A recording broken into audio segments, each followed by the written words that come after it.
Bye Sweet Carole is an adventure game with mild survival horror elements, developed by Italian indie studio Little Sewing Machine and released for all modern platforms in October of 2025. At release, Bye Sweet Carole received mixed reviews, while the game's beautiful hand-drawn animation received overwhelming praise from most critics. Its puzzles and pacing were subject to much criticism.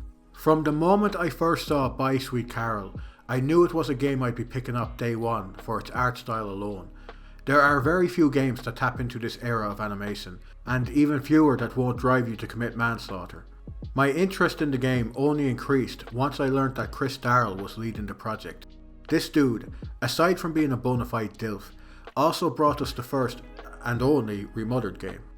Remothered Tormented Fathers is a indie survival horror game, heavily inspired by the Clock Tower series, and is genuinely one of the scariest games I've ever played, for more than a few reasons. Noisy little...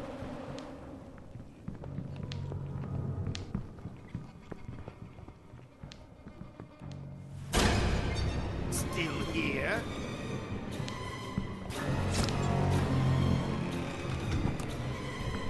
Here you are.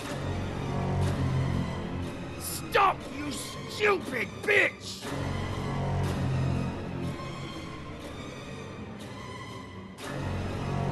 Despite having a somewhat confusing and convoluted story, Remothered's gameplay was so engaging that it became one of my favourite modern survival horror games, and I frequently replay it around this time of year. Any fans of the genre owe it to themselves to give this game a try. Anyways, the reason I bring up Remothered is due to the fact that this game's prototype was actually the basis for Bye Sweet Carole's development. That's right, Remothered actually started out as a 2D survival horror game. It's actually really cool that Chris was eventually able to turn this prototype into a full game. I decided to I can't do this shit much longer. I decided to purchase Bye Sweet Carole physically. Buying physical games is usually a waste of money in 2025, but at the very least, boxed copies of Bye Sweet Carole include a download code for the game's soundtrack and art book. The whole concept of a digital art book annoys the shit out of me, to be honest.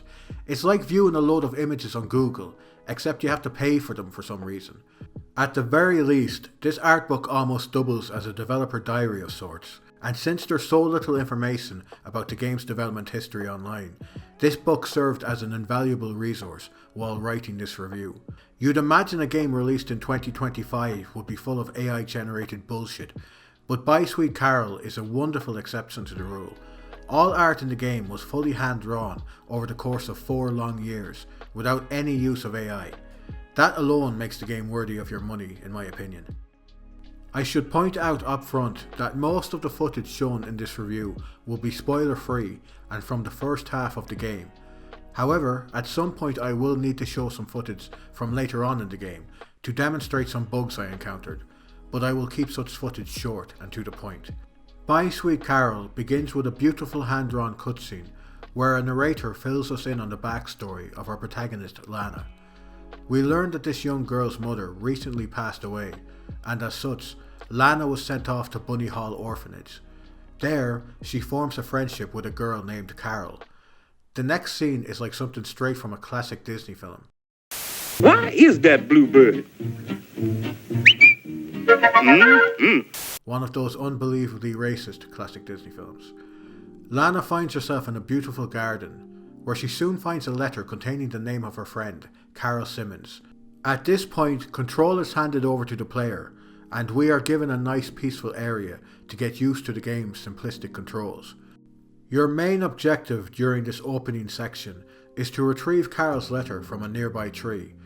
To do this, you have to complete some simple tasks, like pushing a bench towards the tree, at which point the letter flies to another part of the garden. Upon reaching the letter again, it flies away for a second time. Ugh, finally. Listen guys, this is only the first area. I'm sure the rest of the game won't be full of this time-wasting bullshit. Right? Foreshadowing is a literary device in which... After finally getting out of this area, Lana finds herself in this absolutely stunning garden. Listen, even during some of the game's most boring sections, this gorgeous artwork will just keep you playing. It really is that good. It is also here where Lana meets a strange owl, whose very presence fills her with anxiety. Lana eventually comes to a lake and dives into it in order to retrieve her letter. This is the first area where Lana can die if she isn't quick enough. I was surprised by how gruesome many of Lana's deaths can be, especially for what is essentially a kids game.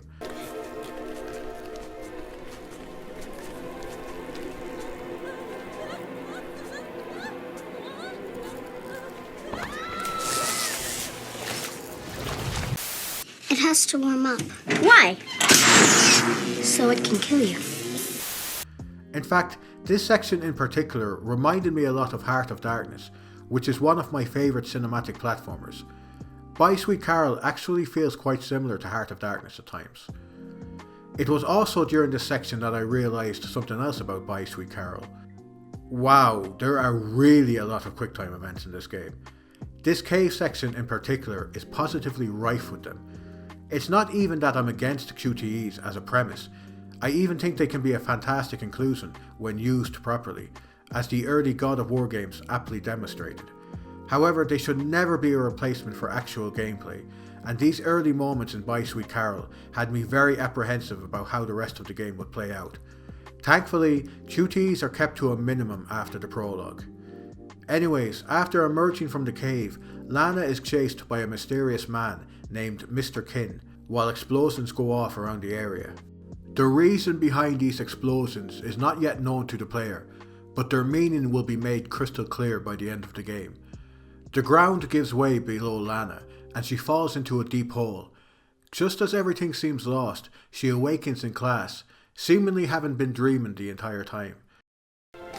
Miss Benton, I am pleased to note that my voice is so soft that it encourages restful sleep in class. Would you be so kind as to share your wisdom on today's topic with your fellow classmates? There was a man made of tar, an owl, and a bunny with glasses. Miss Hinman is the director of Bunny Hall Orphanage, and is clearly not very fond of Lana. One important point to mention is that this game's plot takes place during the suffrage movement, which refers to a period of time where women everywhere were struggling for the right to vote. Miss Hinman is very old-fashioned, and as such, she believes a woman's role is to serve men. It might be crazy to think about now, but apparently there was a time when plenty of women felt this way. The suffrage movement is obviously a very important moment in history, and while aspects of it are handled well in Bye Sweet Carole, I couldn't help but feel during certain moments that the writing felt a bit forced. Conversations between characters rarely felt natural. Free, Lana. Free to be able to choose who to become, where to go, who to love. And maybe one day, women will also get into politics. Can you imagine a female prime minister? Or a black one? Can you imagine it, Lana? Another issue is that Bye Sweet Carole's story was written by a single person, Chris Darrell. And look, the man is a fine writer, but there's just something uncomfortable about a man writing about such a pivotal moment in women's history. I'm sure Chris's heart was in the right place, but part of me also thinks he was trying to make himself look good. You're already a stud muffin, dude. You don't have to try so hard. Anyways, Lana is accused of throwing paper at Miss Hinton and is forced to clean the basement as punishment. I'm weary of you, miss. Ungrateful, arrogant troublemaker. Why is it so difficult for you to behave like all the others?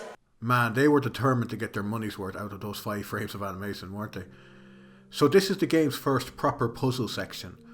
While Bye Sweet Carole may have been marketed as some kind of terrifying survival horror game, akin to something like the original Clock Tower, the reality is that the game shares far more in common with classic point-and-click games. And while there's nothing wrong with that, I could imagine some people being disappointed with Bye Sweet Carole's very glacial pacing, because they were expecting a very different kind of experience. However, if you go into the game knowing what to expect, I'd find it very hard to believe you'd walk away disappointed after completing Bye Sweet Carole. Your first task in the basement is to find a broom so that you can begin cleaning.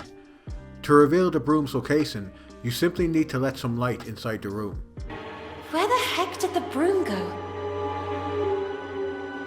Oh, here it is. Better get to work.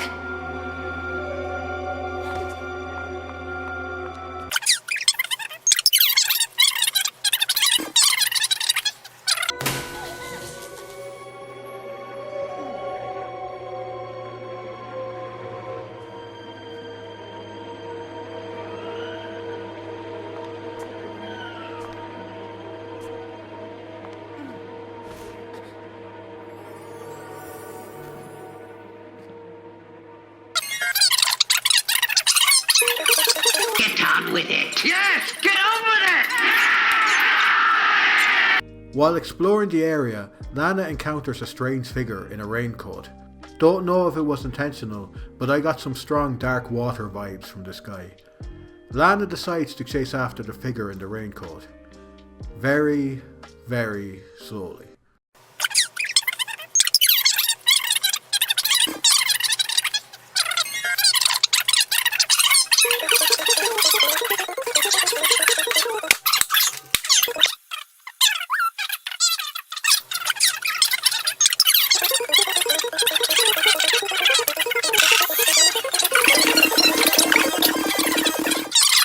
Oh, that's great. It's a dead end.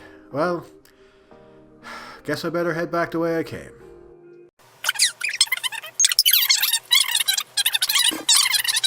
Well, at least I can drop down from here to save some time.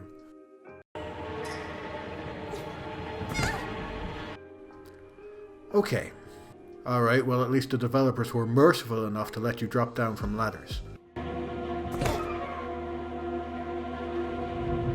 I'm starting to get angry now, guys.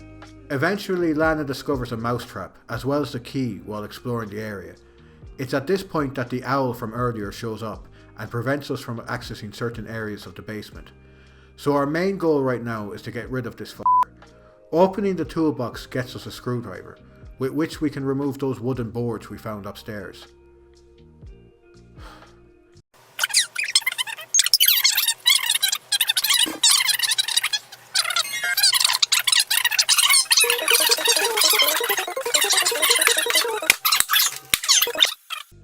Getting upstairs allows us to lure out a mouse, which we capture inside the mousetrap we found earlier.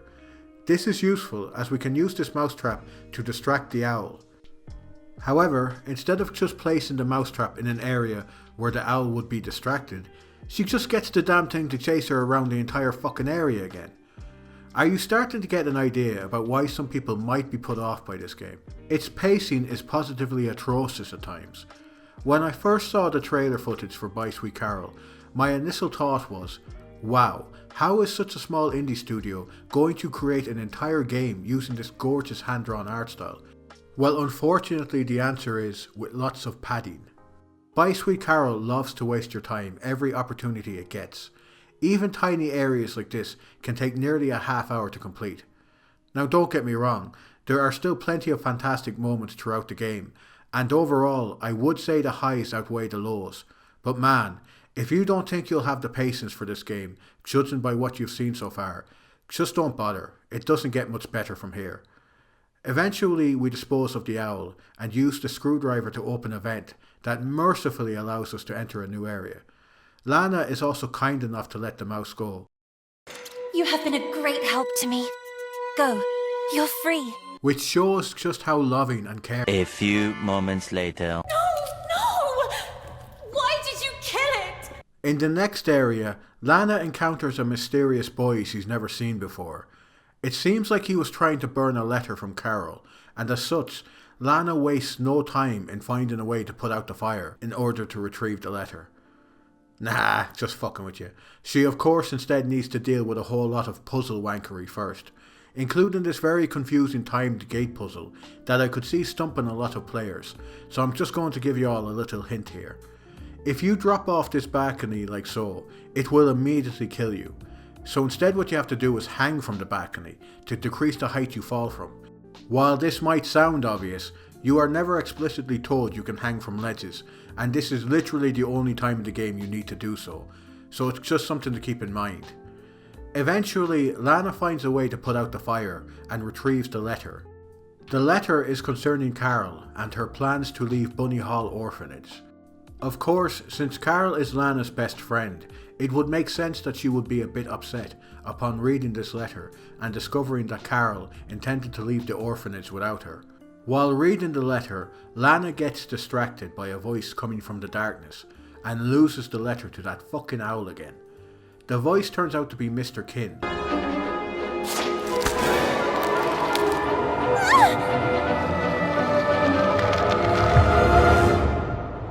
Princes of a rotten kingdom. Just as all hope seems lost, a strange creature called Mr. Basie, a strange doll, I don't know what the fuck he is.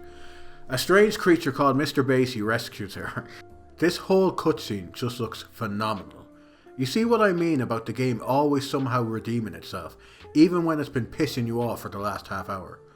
Eventually, Lana loses her grip and falls through a window into another section of the orphanage. Oh, and she's a rabbit now. I can't really explain why Lana is now a rabbit without getting into story spoilers, but trust me that it'll make sense in the end. Well, at least as much sense as a young girl turning into a rabbit can make sense. Being a rabbit gives Lana some cool abilities, like being able to wall jump. Lana eventually finds Mr. Basie, who is currently missing his head. From that terrifying man earlier. But whatever happened to you? Where has your head gone? Our head, you say? What really worries me is having lost the umbrella. Head and umbrella not accounted for. How can I help you? For some reason I woke up like this. We remember you differently. Get on with it. Yes, get on! Eventually, Lana does indeed find Mr. Basie's head. Unfortunately, the head is locked in a cage, and what's worse, a terrifying monster named Miss Fisherin is roaming around the area. So Mrs. Fisherin is the first pursuer enemy in the game.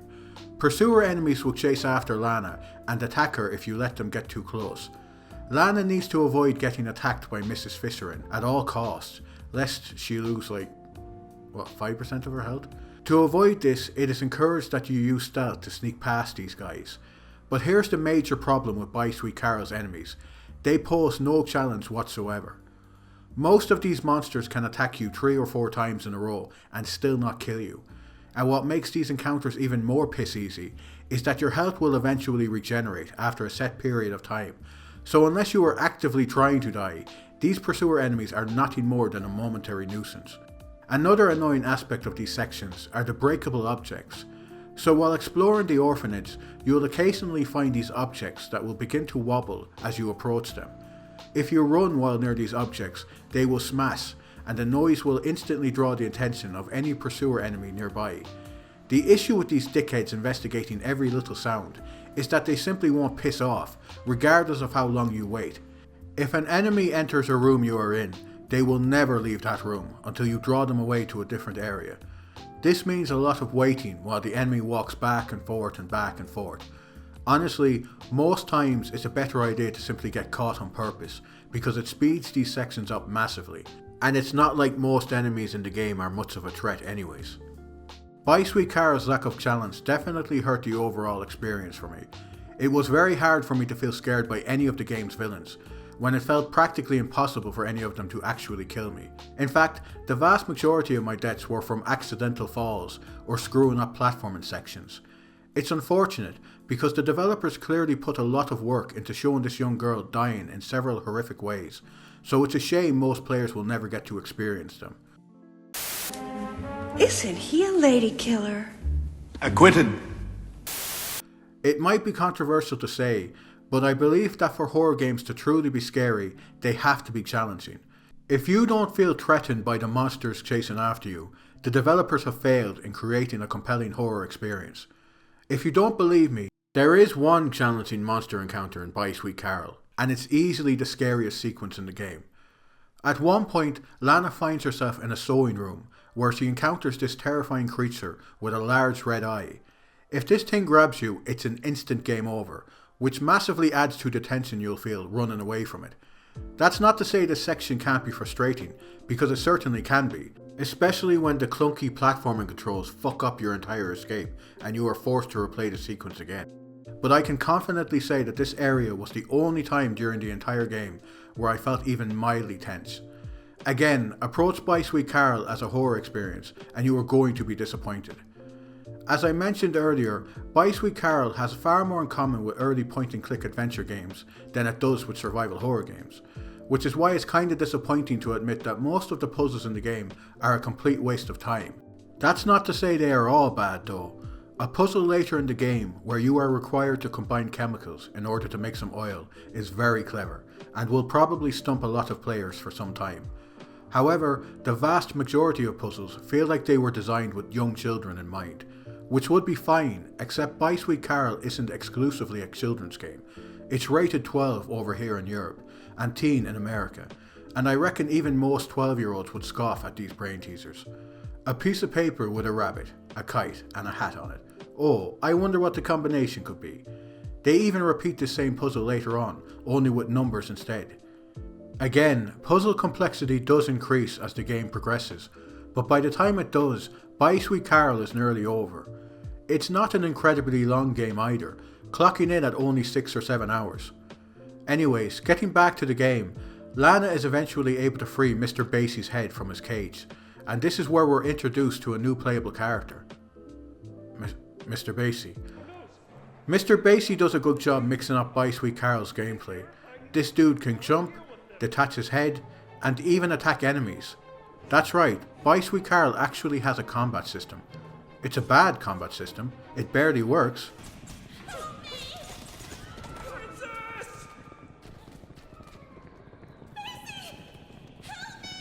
Why is Mr. Basie moonwalking? I can't fucking turn around. I can't turn around. I can't attack the fucking... But it does indeed have a combat system. Again, it's incredibly basic and lacks any challenge. I know I've been complaining a lot about the lack of difficulty in By Sweet Carole, but it really is a shame the game is as easy as it is. I love challenging combat, which is why Silksong is one of my favourite games of the year.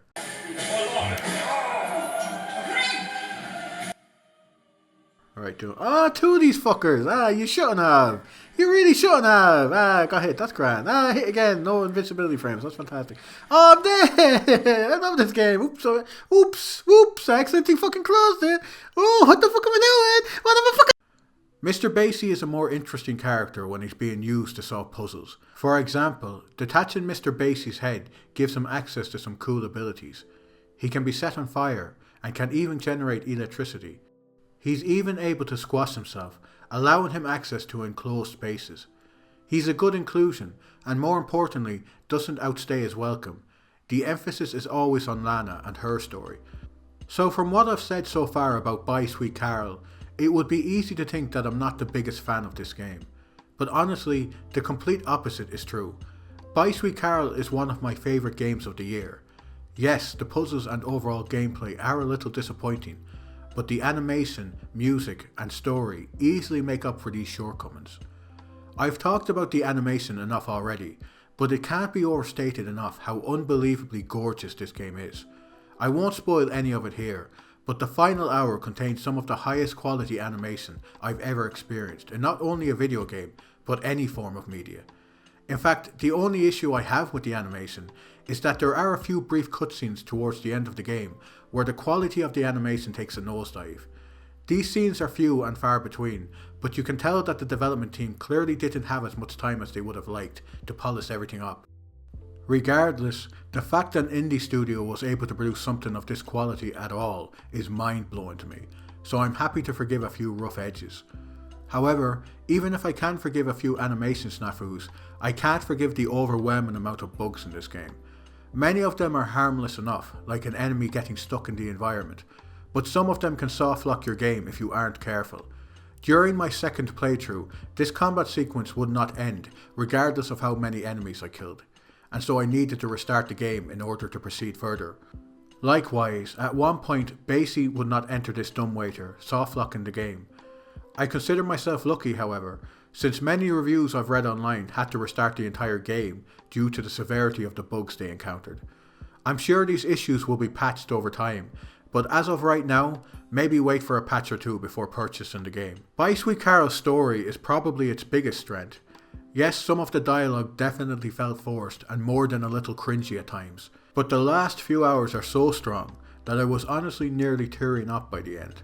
I went into Buy Sweet Carole expecting a family-friendly story with very mild themes revolving around bullying and trauma. However, the story turned out to be far more mature than I was expecting, with a lot of really difficult topics being tackled. I didn't really like Lana at first. She was a bit one-dimensional during the opening hours. However, by the end, my heart was kinda breaking for her.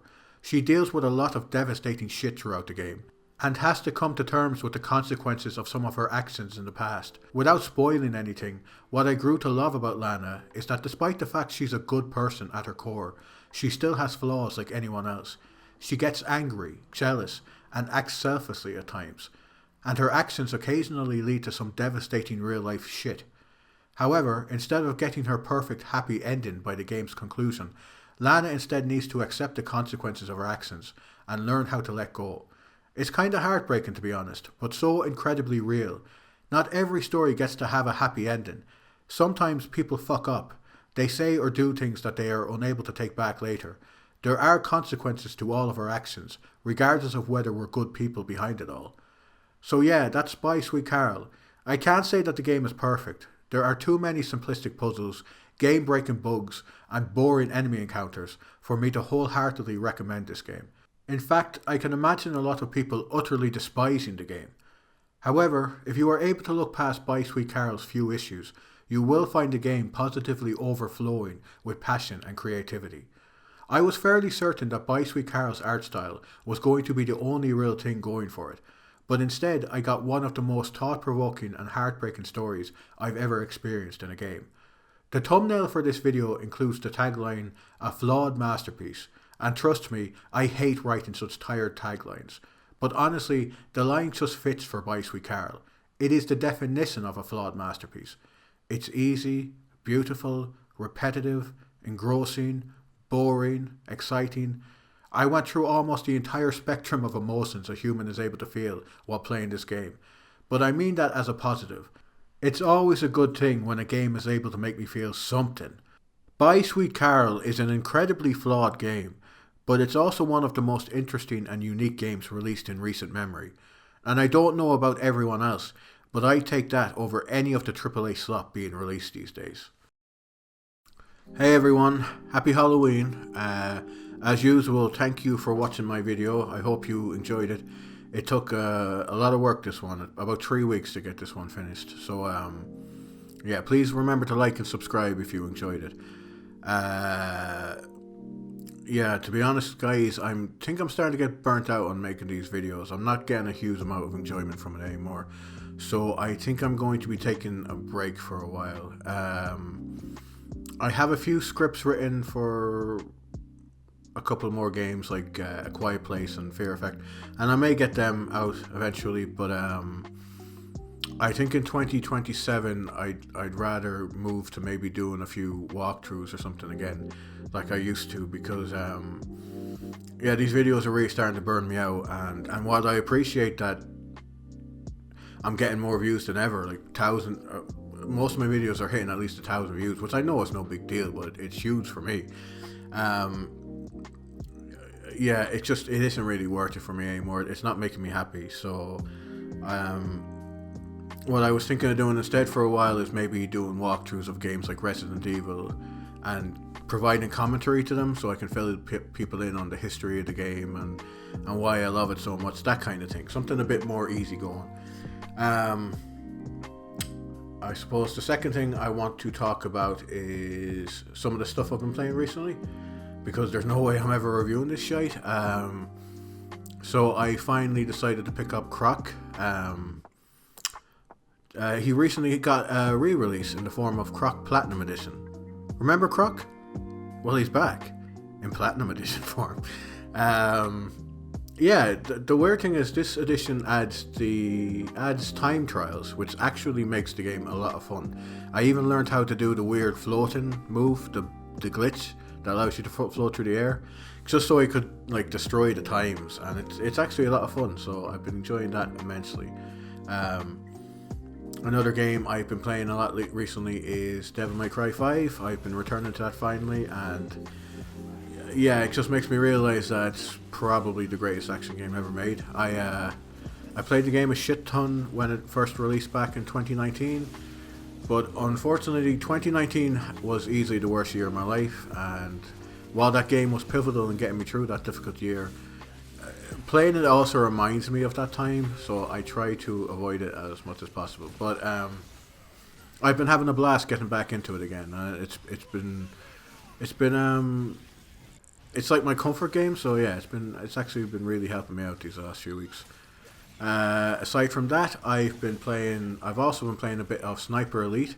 After I finished Ready or Not, I wanted another tactical shooter, so I decided to give Sniper Elite V2 a try. And despite receiving mixed reviews at launch, I've been really enjoying it.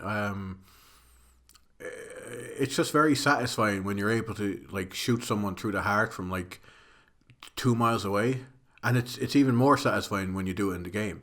So yeah, it has that going for it. And also, you know, I enjoy setting traps and luring enemies to their death. There's a lot of fun to be had. The only issue is that the AI is fucking brain dead. Some of the worst AI I think I've ever experienced in a game. It's insanity.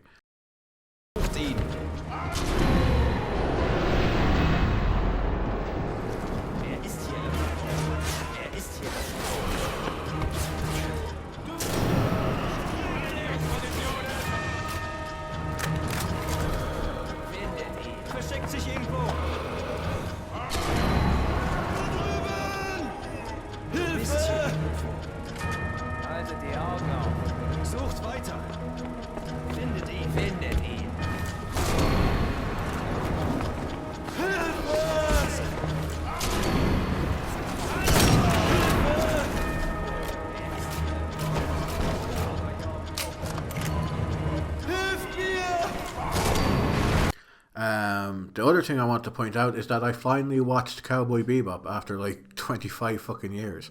I should point out that I'm not much of an anime guy. I mean, I've watched Death Note, and that was amazing. Code Geass was my obsession for like a full year. Full Metal Brotherhood was great. Monster was decent, despite the fact the protagonist was an absolute fucking cunt who was given multiple chances to end things and never does. What else? Steins Gate was okay. Watched a bit of Attack on Titan, but found it too repetitive. And I also watched Elfen Lied. Let's not talk about Elfen Lied. I bring up the fact that I'm not much of an anime guy to show just how much of an impact, to try and demonstrate how much of an impact Cowboy Bebop had on me. Because it's a fucking masterpiece. Utter perfection from start to finish. It has gorgeous animation, amazing characters. Episode 5, I think, might just be the greatest episode of anything I've ever seen. It's just cool. That's what I kept thinking while watching it. This is a cool show, which is a nice change from the stuff I usually think while watching anime. Like, oh no, how young are these girls, and that kind of thing, you know? So, yeah, that show just blew me away. I always thought people were overhyping it, but no, it honestly might be the greatest TV show ever made, and I actually went as far as to buy the collection on Blu-ray. And I know some people are going to say that's cringe and no one buys physical media anymore, but trust me when I say that physical media will be on the rise very, very soon. I watched a video from Carole recently where he was reviewing some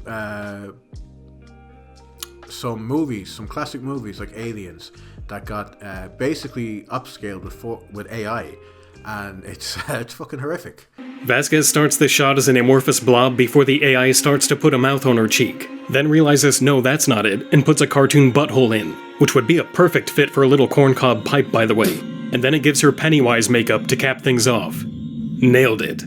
And what bothers me so much about AI is the fact that it's just being shoved into everything, whether people want it or not. And I can tell you now for a fucking fact that if you're watching Cowboy Bebop on Crunchyroll in 20 years time, it will be AI upscaled, without question. So that's why I want to own it physically, because I want to preserve the show in its original form. And while I don't feel I should have to buy a Blu-ray to do that, these companies are going to shove AI into everything regardless, so it feels like the only option right now. So yeah, I think that's all I wanted to talk about right now. Oh yeah, and I want to make a video game in 2027, or at least try.